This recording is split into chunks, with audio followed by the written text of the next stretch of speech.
자, 오늘은 사도신경 강의 7번째 시간으로 오늘은 그 외아들 우리 주 이런 제목으로 하나님의 말씀 전하겠습니다. 우리는 사도신경을 지금 살펴가면서 사도신경 속에는 신학적인 내용부터 시작해서 우리가 무엇을 믿고 어떻게 살아야 될 것인가가 전체가 녹여져 있는 것이 바로 사도신경입니다. 사도신경은 사실 제가 다 강의할 수 있는 부분은 사실 아니에요. 정말 오랫동안 깊이 다루어야 될 내용이 사도신경입니다. 자, 이 과정에서 우리가 말씀을 듣고 있는데 제가 처음에 우리는 사도신경을 강의하면서 성부 하나님에 대한 신앙 고백을 배웠어요. 성부 하나님에 대해서는 3가지 신앙 고백이 따라갔습니다. 첫 번째, 그 하나님은 어떤 하나님이라? 전능하신 분이시라는 거예요. 아멘이세요? 그리고 그 하나님은 바로 아버지 되신다라는 거예요. 그 하나님은 창조주 되신다라는 거예요. 이 3가지의 칭호, 3가지의 신앙 고백이 내가 성부 하나님을 믿습니다. 이 고백 속에 담겨집니다. 그 다음으로 우리는 성부, 성자, 예수님, 제2위 하나님에 대해서 지금 신앙 고백을 배우고 있어요. 그 성자 하나님에 대한 신앙 고백은 첫 번째, 4가지의 칭호를 우리는 살피고 있습니다. 그 4가지의 칭호 중에서 첫 번째 살펴봤던 게 그 하나님의 아들 그 예수님의 이름이 뭐라? 예수님, 예수라는 칭호를 살펴봤어요. 그래서 그 예수라는 이름은 오직 우리의 유일한 구원의 이름이다. 자, 두 번째로 봤던 것이 그리스도. 기억은 나시나요? 지난주의 내용에서 그리스도. 이 그리스도는 성씨가 아니라 그랬죠. 예수님께 붙여지는 칭호인데 직임과 관련된다 그랬어요.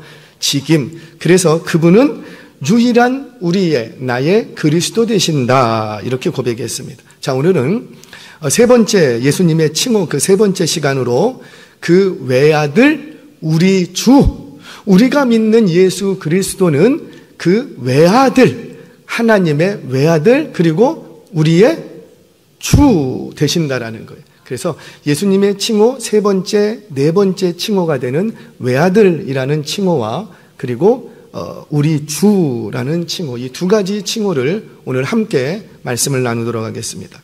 자, 이 외아들과 우리 주를 우리가 신행으로 고백할 때 어떤 내용이 담겨져 있는가? 첫 번째는 우리는 예수님께서 하나님의 아들이심을 믿습니다. 목사님 그 당연한 거 아니에요? 라고 하는데 그게 그렇게 간단한 문제가 아니에요. 우리는 예수님이 누구의 아들이라고요? 하나님의 아들이심을 믿습니다. 자, 좀 설명하겠습니다. 성경에서 하나님의 아들을 칭호할 때, 호칭할 때 성경에는 3부분에 대해서 아들 이야기가 나옵니다. 자, 첫 번째, 하나님의 백성들을 일반적으로 하나님께서 부르실 때 뭐라고 부르시냐면 너는 내 아들이다. 아들이라고 부릅니다. 그러니까 하나님의 백성들에 대한 일반적인 칭호였어요. 그래서 1차적으로 이스라엘 백성들을 향해서 하나님은 뭐라고 불렀냐면 너희는 내 아들이다. 내 자녀다라고 불렀고 저와 여러분들 역시 하나님은 우리를 뭐라고 불러주세요? 딸인 거 알아요. 그러니까 나를 뭐라고 불러주세요? 아들이라고 불러주고 딸이라고 불러주고 자녀라고 인정해 주시는 거예요. 아멘이세요? 자, 이렇게 이스라엘 백성들이나 저와 여러분들을 아들이라고 부르는 것은 하나님의 말씀을 믿는 믿음의 근거에서 그 믿음의 근거에서 생겨난 언약적인 관계에서 아들이라고 부르는 거예요. 자, 첫 번째, 성경에 아들이라고 칭호하는데 그때의 첫 번째는 언약적인 관계에서 아들이라고 부른다. 자, 두 번째, 이스라엘의 역사 속에서 왕위를 이어받을 자를 향하여서 하나님이 너는 내 아들이다. 뭘 이어받을 자요?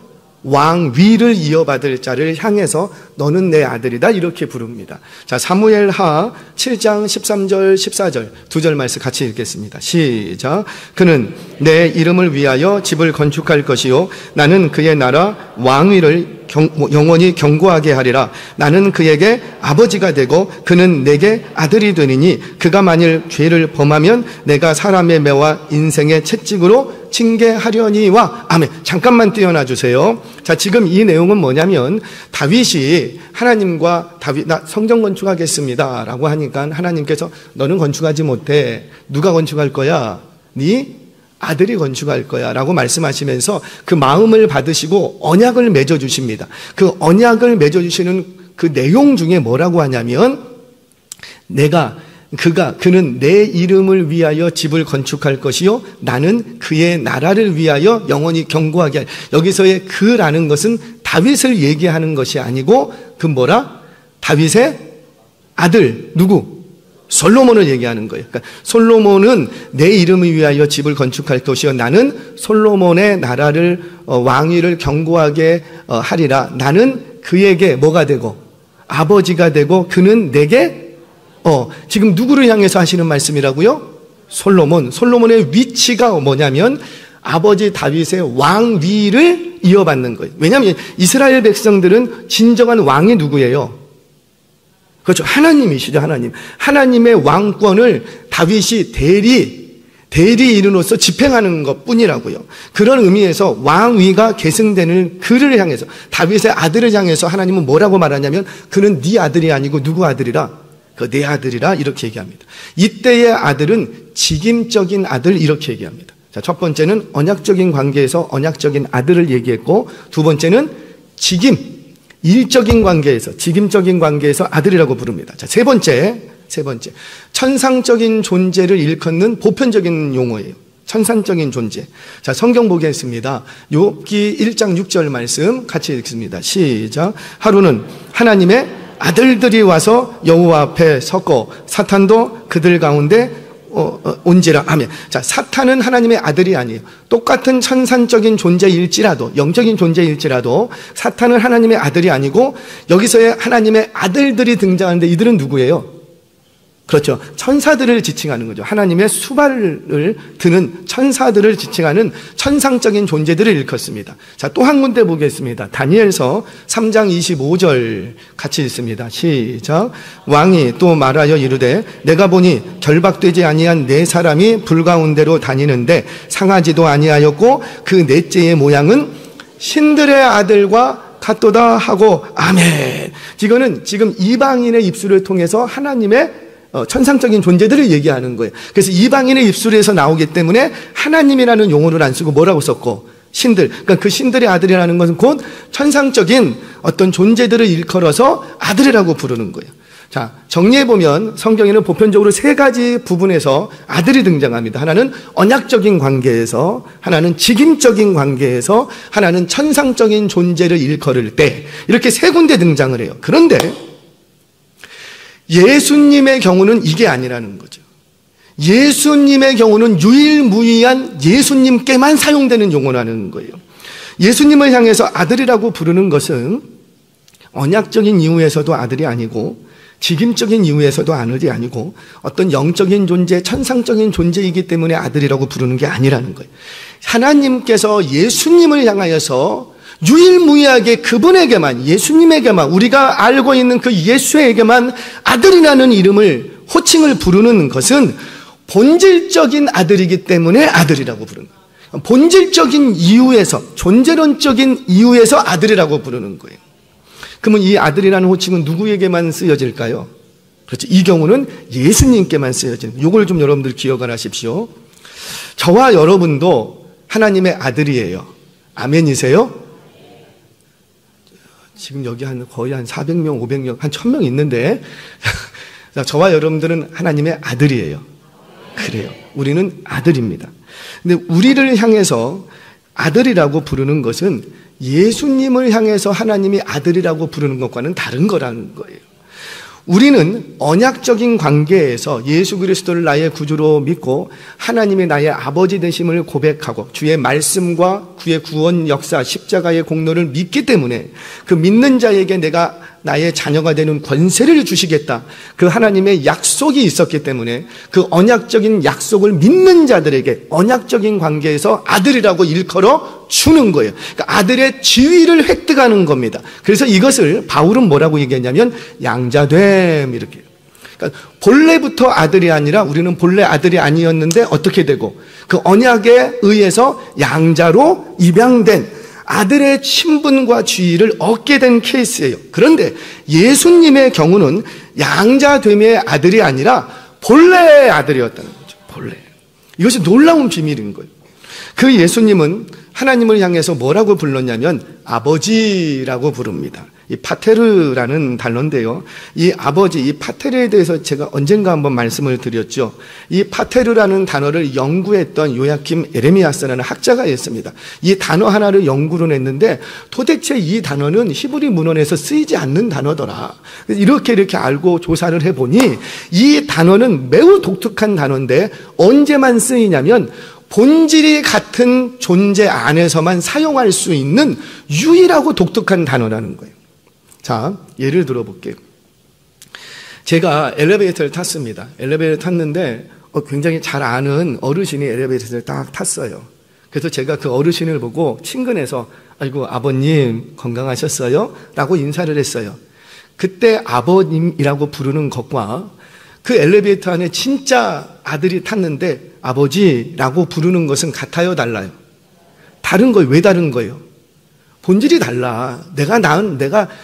나를 낳아둔 아버지가 아니야. 그러니까 본질이 다르기 때문에 똑같이 아버지라고 부르지만 그 속에 담겨진 내용 자체가 다른 거예요. 다른 거예요. 그런 의미에서 예수님이 하나님을 향해서 아버지, 파테르라고 부르는 것은 본질이 같은 사이에서만 부를 수 있는 용어인데 그 예수님이 목수의 아들이 하나님, 신이신 하나님을 향해서 파테르라고 불렀다라는 거예요. 그래서 이 종교 지도자들이 예수님을 잡아 죽이려고 할 때에 가장 큰 죄목이 뭐였냐면 신성 모독죄를 딱 뒤집어 씌웁니다. 근데 그 모독죄를 모든 사람들이 다 인정했어요. 왜냐? 존재가 같은 존재 안에서만 파테르라는 단어를 부를 수 있는데 너는 사람이, 너는 가난한 목수의 아들이 네가 아무리 탁월하다고 해도 너가 어찌 신이신 하나님께 파테르라고 부를 수 있느냐? 이거는 신성모독이다. 이 죄를 딱 뒤집어 씌웁니다. 이 죄를 뒤집어 씌웠을 때 예루살렘 백성들은 아무도 말을 못했다고요. 왜? 이게 액면상으로는, 표면상으로는 틀리지 않게 보였기 때문입니다. 사랑하는 여러분, 정리해보면 예수님이 하나님의 아들이십니다. 이것을 믿는다라는 건 뭐냐면 예수님과 하나님은 뭐가 같다라는 거예요? 본질이 같다라는 거예요. 본질. 예수님의 본질과 누구의 본질이? 하나님의 본질이 같다라는 거예요. 곧 이 말은 뭡니까? 예수님은 뭐라? 그렇죠. 하나님이시라는 거예요. 아멘이세요? 비록 우리 앞에 인간의 몸을 입고 계시지만 그 하나님, 그 예수님은 뭐라? 하나님. 왜 하나님이라? 뭐가 같으니까? 본질이 같기 때문이에요.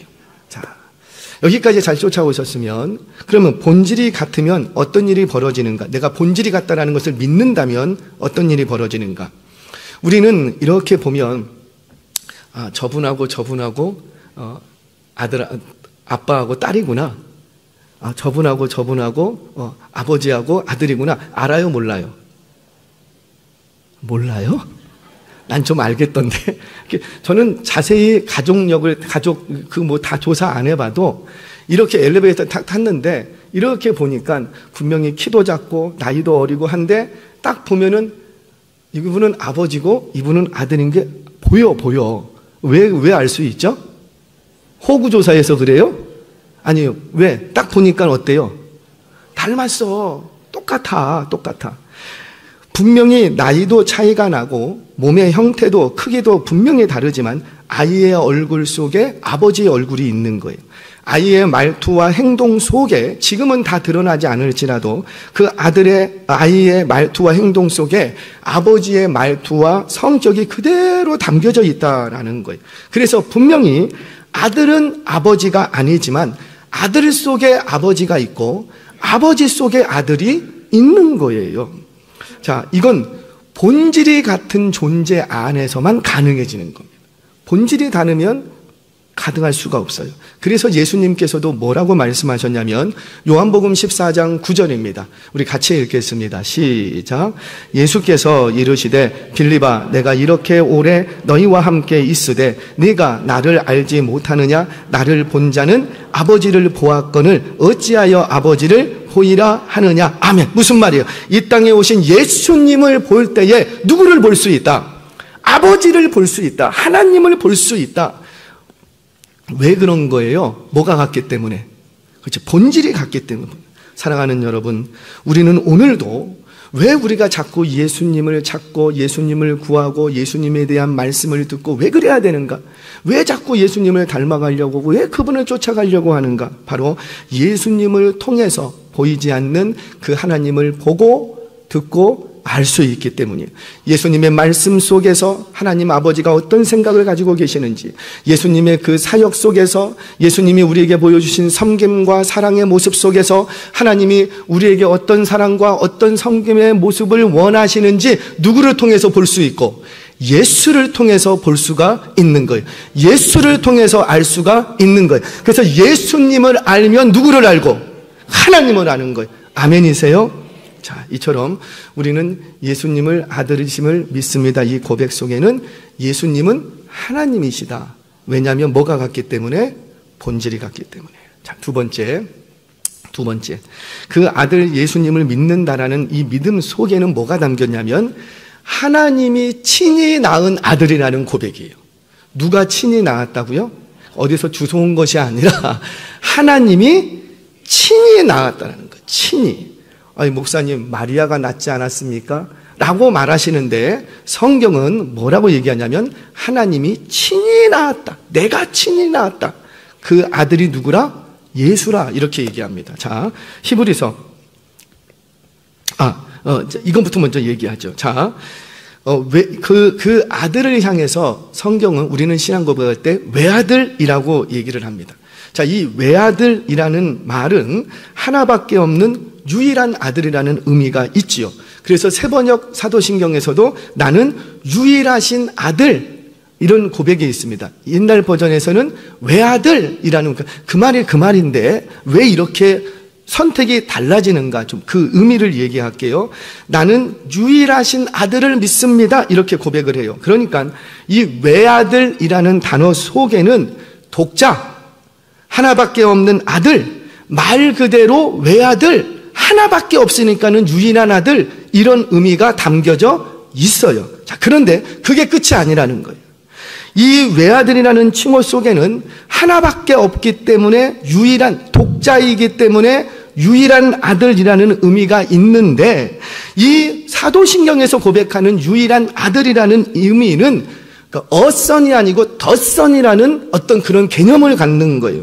그래서 성경은 이 외아들을 향해서 독특한 수식어 하나를 더 붙입니다. 그 외아들은 독생자다 이렇게 얘기해요. 독생자 예수 그리스도. 자, 성경을 보겠습니다. 본문 14절 말씀 같이 읽겠습니다. 시작. 말씀이 육신이 되어 우리 가운데 거하심에 우리가 그의 영광을 보니 아버지의 독생자의 영광이요 은혜와 진리가 충만하더라. 아멘. 자, 잠깐만요. 지금 뭐라고 얘기하냐면 아버지의 독생자의 영광이라고 얘기해요. 이 독생자가 누구를 가리키고? 그렇죠. 예수님을 가르치는 거예요. 아버지의 유일한 아들인데 유일한 아들이라는 표현을 안 쓰고 뭐라고 썼다고요? 독생자. 자, 우리 잘 아시는 성경 구절입니다. 요한복음 3장 16절 우리 함께 읽겠습니다. 시작. 하나님이 세상을 이처럼 사랑하사 독생자를 주셨으니 이는 그를 믿는 자마다 멸망하지 않고 영생을 얻게 하려 하심이라. 아멘. 하나님이 세상을 뭐처럼? 이처럼이 뭔데? 그 나중에 좀 얘기할게요. 이처럼 사랑했는데 그 사랑이 뭘로 나타났다고요? 독생자를 주신 것으로 나타났다는 거예요. 그러니까 이처럼 사랑하사 이 세상을 엄청 사랑하셔서 이처럼 사랑하셔서 뭘 주셨다고요? 독생자를 주셨대. 근데 이 독생자가 누구라고요? 예수 그리스도. 자, 설명하겠습니다. 이 독생자라는 단어는 NIV 성경에서는 He is one and only son. Oh yeah. 비가 오나 내 성경 같았지? 자, He is one and only son 이렇게 표현을 합니다.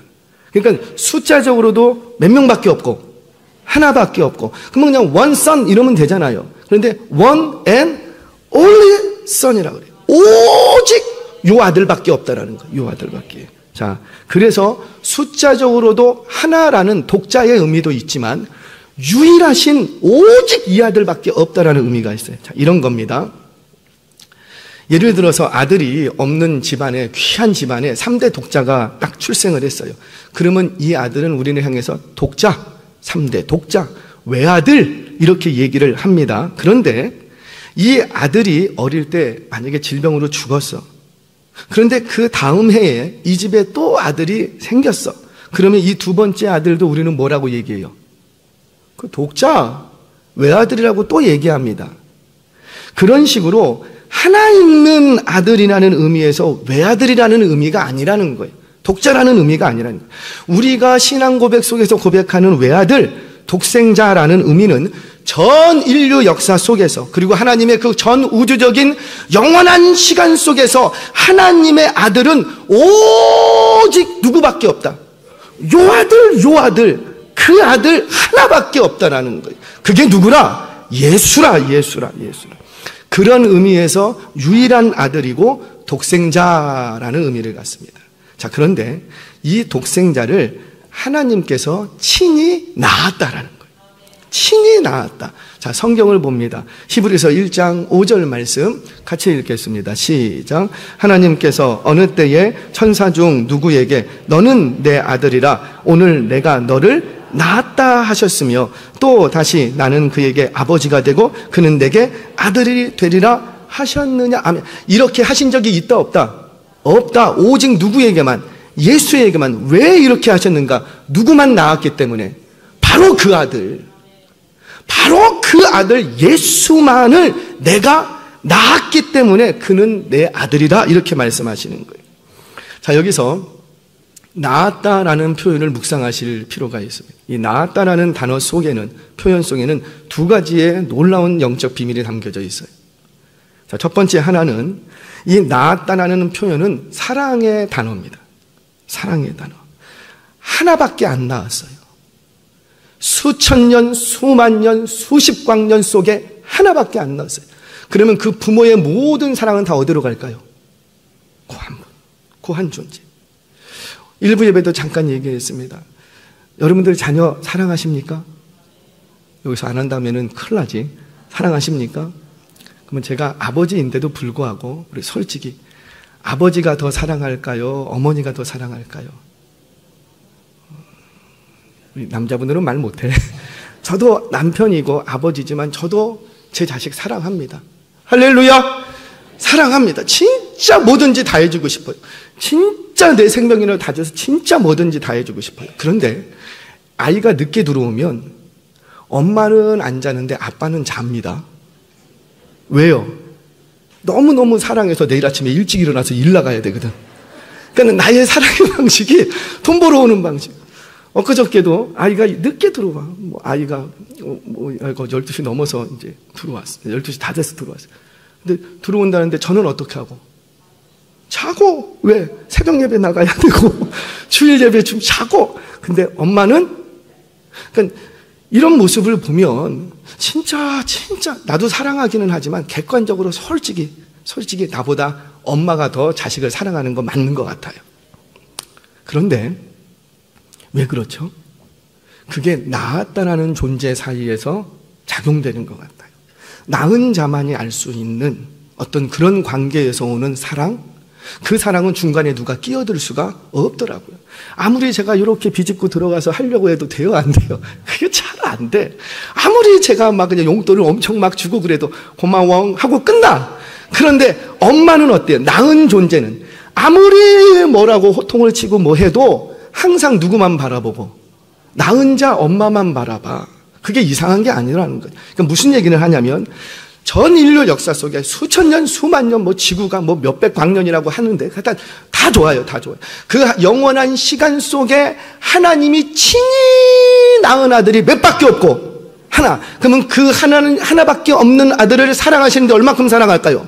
이거는 이루 말할 수 없는 거예요. 하나님의 존재 전체를 걸고 사랑한 아들이라는. 그런데 그 유일한 그 아들을 나를 위하여서, 저와 여러분들을 위하여서, 아무 쓸모없는 이 죄인들을 위하여서, 이미 죽었던 우리를 위하여서 그 십자가에 내어 주셨다라는 것. 이게 어찌 보통 사랑해서, 희생해서, 헌신해서 라고 말할 수 있을까요? 그게 아니라는 거죠. 사랑하는 여러분, 이처럼 나았다라는 표현 속에는 이루 말할 수 없는 무한한 사랑이 담겨져 있는 거예요. 자, 두 번째로는 이 나았다라는 표현 속에는 나와 같다라는 거죠. 누가 나왔으니까? 내가 나왔기 때문에 나와 같다라는. 그래서 예수님은 참 하나님이십니다. 아멘이세요? 자, 여기 좀 어려운 용어라는데 조금만 집중 더 해주시면 감사하겠습니다. 이게 바로 예수님에게만 나타나는 독특한 본성이에요. 예수님이 가지고 계시는 본성은 참 사람인 동시에 참 하나님의 본성을 갖고 계십니다. 그래서 이를 조금 고상한 말로 한 위격 두 본성 이렇게 얘기해요. 이 위격이라는 말은 인간에게는 인격이 있고 신에게는 신의 속성, 신격이라는 게 있습니다. 근데 그 신격을 말할 때 조직신학에서는 위격이라는 말을 써요. 그냥 들어만 두시면 돼요. 그러니까 신격이나 위격이나 그냥 그 말이 그 말이에요. 그런데 이 한 위격 속에 두 본성이 있는 거예요. 자, 위격이라고 하면은 1위 성부 하나님, 제2위 성자 하나님, 빨리빨리 나오세요. 제3위, 그렇죠, 성령 하나님, 다 아시잖아요. 그런데 1위격 안에는 신성만 있어요. 3위격 안에도 신성만 있어요. 그런데 제2위격 예수님, 그 2위격 안에는 두 본성이 다 있는 거예요. 그 두 본성이 뭐라?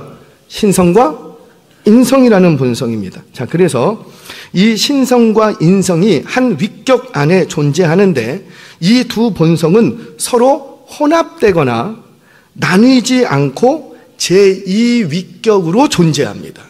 자, 이게 조금 어려운 내용인데 그냥 들어만 두시면, 자주 들으시면 좋아요. 자주 들으시면. 자, 한 위격 두 본성은 기독론에서 굉장히 중요한 거예요. 한 위격이 두 본성은 혼합되지 않고 분리되지 않고 변하지 않고 고유의 본성 그대로 연합돼. 그러니까 이게 적당히 서로 양보해서 뭉친 게 아니라는 거예요. 고유의 본성 그대로 연합되어 하나의 본성으로 한 인격 그리스도시다. 이렇게 얘기를 합니다. 이 말을 좀 다른 말로 죄 없으신 예수님은 죄 없으신 참 사람이요 참 하나님이시라는 거예요.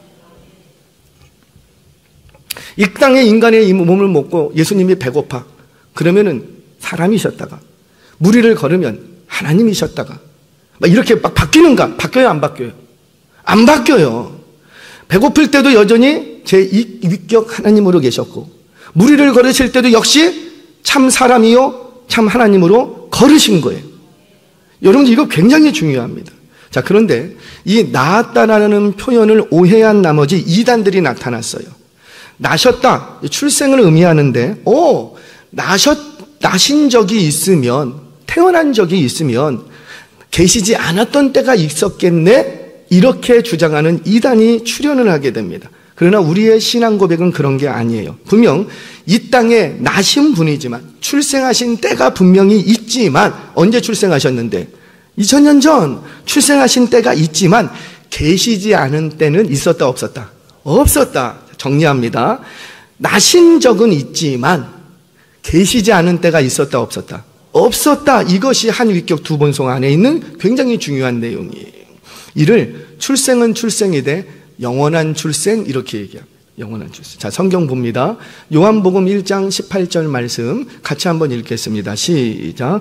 본래 하나님을 본 사람이 없으되 아버지 품속에 있는 독생하신 하나님이 나타내셨느니라. 아멘. 자, 잠깐만요. 자, 본래 하나님을 본 사람이 없을 때 지금 보게 됐대요. 근데 볼 수 있는 하나님이 우리 안에 오셨는데 그분이 누구시라? 예수님. 예수님은 동정녀 마리아의 몸을 통해서 출생하셔서 우리 안에 보여졌어요. 그런데 이 보여지신 예수님은 뭐라? 아버지 품속에 있는 독생하신 분이 나타났다는 거예요. 그러니까 예수님은 우리 눈에 보이기 시작한 시점은 있으나 계시지 않은 적이 있었다 없었다? 항상 계셨다라는 거예요. 누구 품속에? 아버지와 함께 아버지 품속에 계셨다라는 거예요. 자, 그런데 여기에 또 다른 이단이 등장을 합니다. 성육신을 뭐라고 얘기하냐면 단지 인간의 육체를 빌려 입었다, 거죽만 빌려 입었다, 이렇게 얘기를 하는 거예요. 이를 가연설이라고 말은 하는데, 하나님의 신성을 높이기 위해서 이 가연설이라는 이단 사상을 가져온 거예요. 그러니까 하나님을 무시하기 위해서가 아니라 하나님을 높이려고 하다 보니까 어떻게 그 영화로우신 선하신 하나님이 악한 물질을 입을 수 있느냐, 이혼론 사상에서 이런 가연설이 등장을 하는 거예요. 자, 한마디로 말하냐면 우리 예수님은 이 땅에 오신 그냥 하나님이신데 하나님이 인간처럼 보였다, 이렇게 주장을 하는 거예요. 이것이 바로 고대의 영지주의자들의 가연설이었습니다. 진짜 사람이 아니라는 거예요. 참 사람이 아니라 본래 신인데 우리의 눈에 사람처럼 보였을 뿐이라는 거죠. 그러면 어떤 문제가 생기냐면 참 사람이 아니기 때문에 십자가의 죽음도 진짜 죽은 게 아닌 거예요. 참 사람이 아니기 때문에. 그래서 그냥 십자가에서 잠깐 절도 죽은 척 보였을 뿐이라는 거죠. 심지어 십자가의 사건도 없었다, 이렇게까지 주장을 하게 됩니다. 자, 그렇게 되면 이 예수님이, 십자가에 달려 죽으신 예수님이 참 사람이 아니라 사람처럼 보였을 뿐이라면 그 십자가의 대속의 사건의 그 영향은 우리에게 아무런 효력이 없는 거예요. 가짜 죽음이 되고 마는 거예요. 굉장히 위험한 이단 사상입니다. 자, 마지막 하나만 더. 양자설이라는 이단 사상이 있어요. 이게 우리 주변에 많이 존재하는 이단 사상이에요. 뭐냐면 예수님은 그저 인간일 뿐이라는 거예요. 이슬람에도 이런 내용들이 있고 이슬람을 비롯한 여러 종교에 예수님에 관한 이야기가 있는데 그냥 우리와 똑같은 사람이었다, 이게 그들의 주장이에요. 예수님을 부정하지 않고 예수님은 있는데, 왜? 역사 속에 실존하셨으니까 있는데 그분은 하나님이 아니라 그냥 우리와 똑같은 인간이었다, 이렇게 접근을 합니다. 그래서 그저 인간이었을 뿐인데, 그 특별한 인간, 탁월한 인간이었을 뿐인데, 그런데 그 인간 예수가 십자가의 죽으심으로 하나님의 아들로 인정되었다, 아들의 자격을 얻었다, 그러니까 양자됨, 그래서 양자설, 이렇게 얘기를 합니다. 이것 또한 이단인 거예요. 예수님께서는 성육신 전에 하나님으로 계셨고 성육신함으로 사람이 되신 거예요. 아멘이세요? 그럼 사람이 되실 때 신성을 버리셨는가? 그게 아니라는 거예요. 그래서 예수님은 한 위격 두 본성, 완전한 하나님인 동시에 완전한 사람으로 이 땅에 오셨습니다. 그 예수님께서 십자가에 나를 위하여 죽으신 거예요. 그런 의미에서 전무후무한 하나님의 영원한 시간 속에서 오직 내 아들, 오직 유일한 아들, 그 유일한 아들은 누구밖에 없다? 예수밖에 없다. 또 다른 예수와 비슷한 존재가 있을 수 있다, 없다? 없다, 없다. 아멘이세요? 그런데 왜 과천으로 쫓아가냐고? 왜 쫓아가냐고? 그렇게 얘기를 해줘도. 사랑하는 여러분, 그런 의미에서 우리가 믿는 그 하나님의 아들 예수님은 하나님의 유일하신 아들이에요. 독특한 아들이에요. 이런 아들은 영원한 시간 속에서 오직 예수님, 우리가 알고 있는 그 예수님 한 분밖에 없다. 또 다른 예수라는 이름으로 누가 나타난다, 안 나타난다? 있다, 없다? 없다, 없다. 앞으로 10만 년, 1000만 년, 100만 년 가도 있다, 없다? 없다, 없다, 없다. 그런데 그 유일하신 그 아들을 아무 쓸모없는 저와 여러분을 위해서 맞바꾸셨답니다. 우리가 의로워서가 아니라 아직 죄인 되었을 때, 이미 죽었을 때, 아무 쓸모없을 그때 그 유일하신 아들, 독특한 아들, 한 분뿐인 그 아들을 십자가에 내어 주셨다는 거예요. 사랑하는 여러분, 내가 그 유일하신 아들을 믿습니다라고 고백할 때마다 그 유일하신 아들을 십자가에 내어주신 그 아버지의 다함없는 사랑을 기억하시기를 바랍니다. 그 유일하신 아들을 내어주신 그 사랑이 저와 여러분을 죽음에서 영생으로 옮겨주신 줄 믿으시기 바랍니다. 자, 마지막입니다. 그러면 그 유일하신 아들이 우리의 뭐가 된다? 주가 된다라는 거예요. 주가 된다. 이 주가 된다라는 말을 그냥 주인이라는 말로 바꿀게요. 편하게. 그 유일하신 아들이 우리의 주인이 되신답니다. 우리의 주인 되신다라는 말이 뭐예요? 우리 속에 있는 나 개인의 주인이기도 하고 우리 이 교회의 주인이기도 하고 우리 전 세계 열방의 모든 인류의 주인이 되신다라는 거예요. 자, 그러면 그 주인으로 내가 고백하고 인정한다면 우리는 과연 어떤 삶을 살아야 될 것인가? 그래요. 주인님께 속하고 주인님의 명령대로 행동하고 주인님이 원하시는 그 삶으로 나를 변화시켜 가야 된다는 거예요.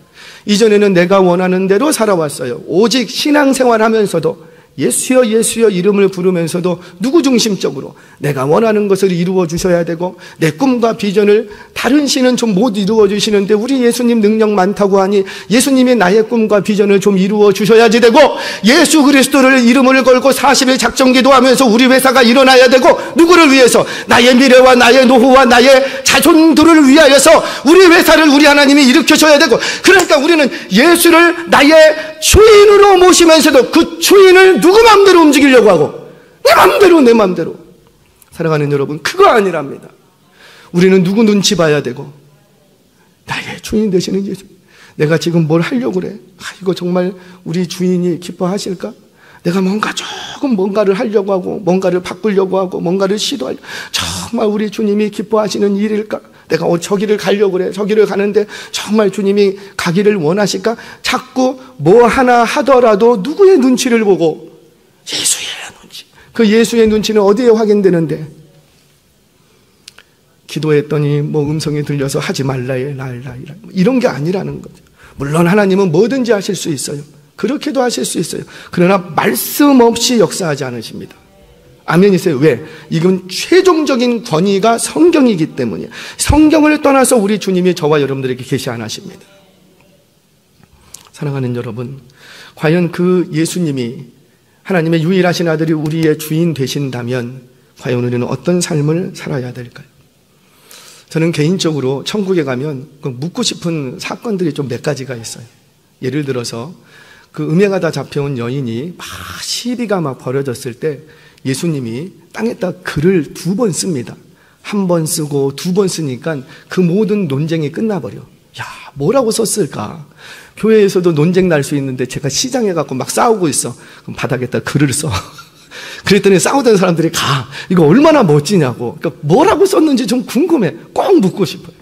자, 또 하나는 마태복음 21장에 등장하는 나귀 주인입니다. 예수님이 예루살렘 성에 올라가실 때 나귀를 타고 올라가십니다. 그때 베다니 건너편에 있는 그 마을로 들어가라. 제자 2을 보내십니다. 그러면서 너가 들어가면 나귀와 나귀 새끼가 메인 것이 있을 거다. 그러면 그 나귀를 끌고 와라. 그리고 예수님이 그거를 타고 올라가십니다. 그때 누군가 물을 거다. 이거 왜 가져갑니까? 당신들 뭡니까? 라고 하면은 뭐라 대답하라? 주가 쓰시겠다 하라. 이렇게 얘기하래요. 그리고 갔어요. 근데 갔더니 진짜 나귀와 나귀 새끼가 묶여져 있어. 그래서 그거를 풀고 가져가려고 하는데 덜컥 누가 나타났어. 당신은 뭐 하는 거예요? 뭐 하는 거예요? 당신들이 뭔데 지금 내 나귀에 손을 대고 있습니까? 당신들 도둑놈입니까? 그럴 때 이들이 딱 당황하지 않고 한마디 합니다. 뭐라? 주가 쓰시겠다. 그랬더니 이 어떻게 했어요? 가져가세요. 성경에는 나와 있지 않지만 가져가세요. 그러니까 타고 오셨죠. 도대체 이 나귀 주인은 무슨 생각으로 그 나귀를 그냥 내어보냈을까? 여러분, 나귀 그깟 것 있어도 그만 없어도만 그래서 내어줬을까요? 아니라는 거죠. 나귀는 당시에 가장 큰 재상 목록 중에 하나예요. 이런 겁니다. 나귀는 오늘날로 말하자면 여러분들의 집에 있는 자동차와 같은 거예요. 물론 고급 세단은 아니고 그냥 중소형 뭐 다마스 1톤 트럭 뭐 이런 것이 나귀예요. 그 내 차가 지금 차고에 있는데 딱 집 앞에 주차해 놨더니 누가 와갖고는 2놈이 막 열쇠질을 해갖고 문을 따고 막 가져가려고 그래. 그걸 내가 봤어. 그러면 여러분들 어떻게 할 거예요? 신고할 거예요. 못 갖고 가게 해. 그랬더니 이 2놈이 나한테 그러는 거야. 주가 쓰시겠다. 내줘야 돼요? 1부 때 잠깐 얘기했습니다. 제가 아는 전도사님이 여전도사님이세요. 상담 요청을 했어요. 상담 요청. 무슨 내용인가 봤더니 본인이 섬기는 교회를 오랫동안 섬겼는데, 개척교회 때부터 섬겼는데, 한 상가교회에 한 100여 명 정도 이렇게 모여서 예배드리는 공동체입니다.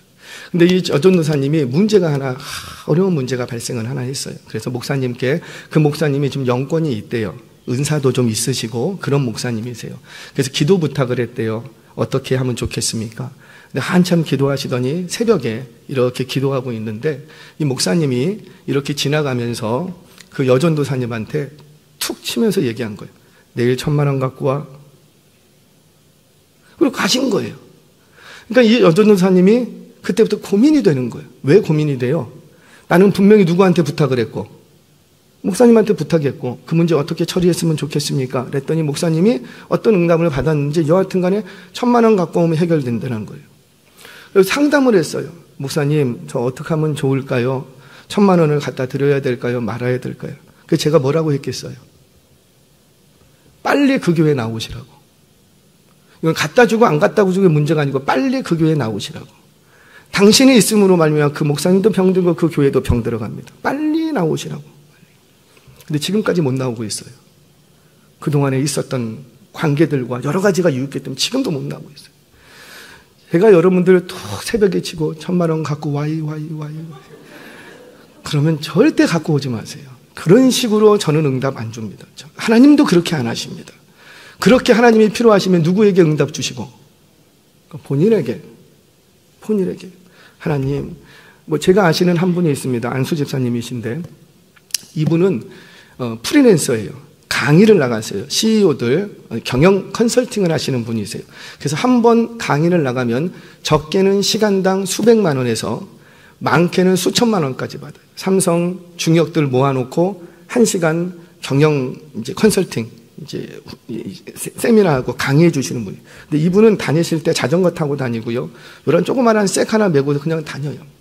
제가 이렇게 지나가다가 보는데 그때 당시에 또 진짜 좋은 차 짜고 오는데 그냥 등산복 차림에 있는 그분을 납치해 가더라고. 그러니까 알고 봤더니 삼성 중역들이 데려와서 데려가는 거예요. 딱. 그러면은 생활이 프리랜서다 보니까는 어때요? 일관성이 없어. 그래서 어떤 달은 한 1,000만 원씩 버는데 한 번만 나가도 한두 번만 나가도 1,000만 원씩 버는데 어떤 달은 몇 번 나가도 200~300을 못 버는 달이 있대요. 그런데 두 분이 이제 이 한 가정이 한 달을 좀 이렇게 지내려고 보니까 한 400만 원 정도는 있어야 되겠더래. 집안 살림을 하려고 하다 보니까. 그러면은 이 아내분은 일을 안 해요. 그러니까 누구만 바라보고 남편만 언제 나가냐고 막 툭툭 치면서 빨리 나가라고 남편만 바라보고. 그런데 어떨 때는 나가면은 한 달에 한 2,000만 원, 1,000만 원씩 벌어오고 어떤 달은 한 100만 원도 못 벌어와. 그러면 아내 된 여러분들은 어떻게 하십니까? 이분은요, 돈이 좀 많이 들어오면 그때부터 금식 기도를 새벽 기도를 딱 들어가는 거예요. 내가 요번에 1,000만 원을 벌었어. 근데 자기한테는 얼마가 필요하고? 원래 400만 원만 있으면 돼. 근데 600만 원이 더 들어온 거예요.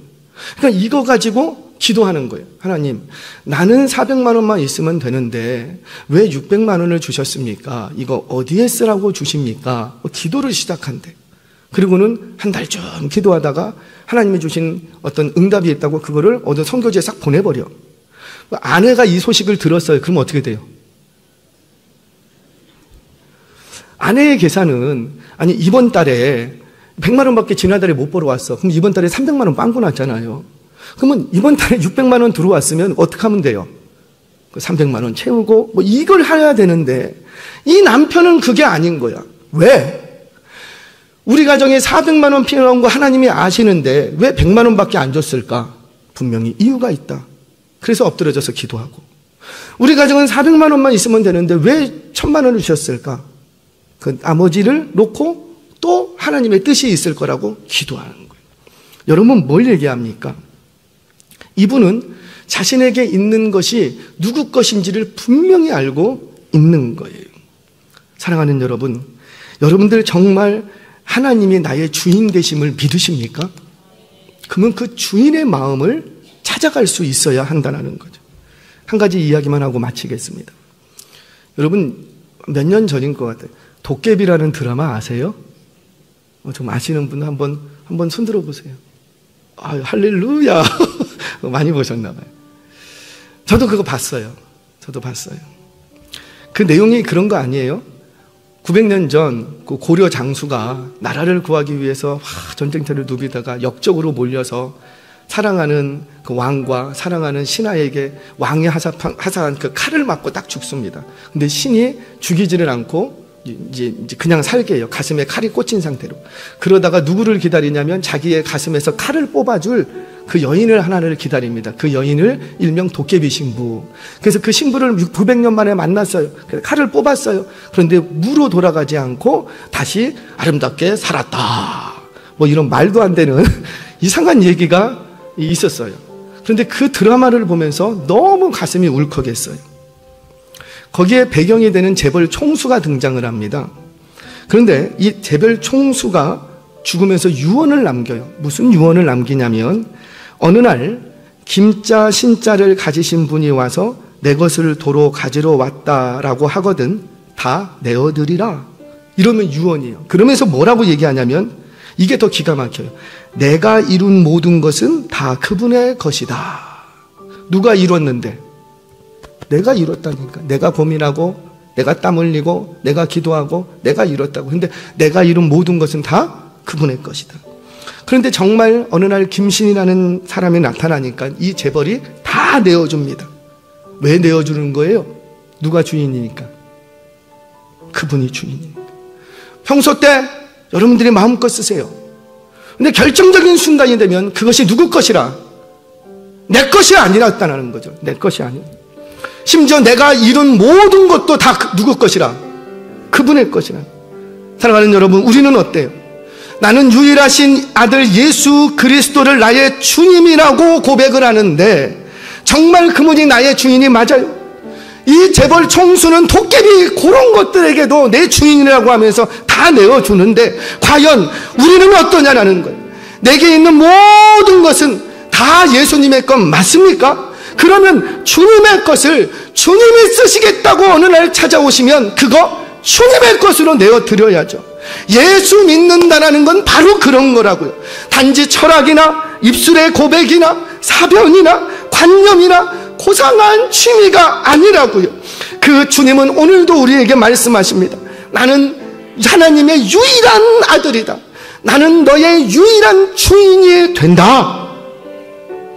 어거스틴은 그런 얘기를 했습니다. 진정한 회개는 주머니가 회개해야 한다. 물질을 어디에 쓰는지 보면 그 사람이 진정으로 회개한 사람인지 아닌지, 정말 예수님이 주인인지 아닌지 알 수 있다. 뭘 보면? 그 물질을 어디에 쓰는? 우리 주님은 요즘 여러분들에게 뭐 가져와라 가져와라 말하지 않으세요. 우리 주님은 이제 가져오라고 말하지 않고 내가 너에게 준 것 그거 어디에 쓰라고 말씀하십니다. 어디에 쓰라? 나에게 가져오지 말고 어디에게 쓰라? 약한 자, 가난한 자, 병든 자, 고아와 가부와 같은 자들, 하나님의 구원과 안식이 필요한 이들, 하나님의 죽어가는 그 영혼들, 하나님의 구원이 필요한 그 영혼들을 위해서 쓰라. 그것이 곧 내게로 가져오는 것이요 나를 위해 쓰는 것이라는 거예요. 사랑하는 여러분, 이 한 주간도 이 신앙 고백이 우리의 입술의 고백이 아니기를 바랍니다. 예수님은 하나님의 유일하신 아들이세요.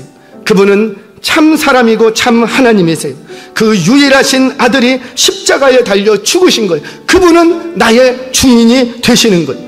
이 입술의 고백, 이 고백이 입술의 고백이 아니라 삶으로 고백되어서 우리의 신앙이 더욱 단단해지는, 그래서 우리가 믿는 그 예수님은 하나님의 유일하신 아들이요 우리의 주인 되신다라는 것을 세상 앞에 증명하고 살아가는 저와 여러분 되시길 주의 이름으로 축원합니다.